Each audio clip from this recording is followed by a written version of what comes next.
चाळीसगाव सकल धनगर समाजाच्या वतीने धनगर अधिकारी कर्मचारी संघटना महाराष्ट्र राज्याच्या वतीने चाळीसगाव तहसीलदारांना निवेदन देण्यात आलं।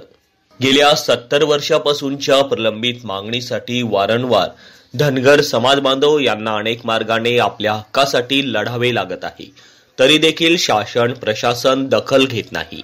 धनगर समाजाला एसटी प्रवर्गातून आरक्षण दिले आहे, पण पुढे तांत्रिक बिघाड म्हणावा की जाणून बुजून म्हणावं, धनगर समाजाला एसटी प्रवर्गातून आरक्षण देण्यात येत आहे असे लिहिताना धनगर ऐवजी धनगड असा शब्द टाईप करण्यात आला।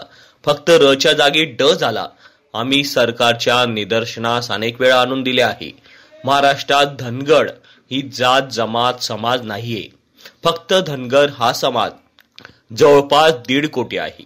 यावेळी मल्हार सेनेचे संपर्क प्रमुख नाशिक विभाग गणेश जाने, धनगर अधिकारी कर्मचारी संघटना व तालुकाध्यक्ष संदीप देवरे, सागर आगोणे, शांताराम आगोणे, अनिल निकम व समाज बांधव उपस्थित होते।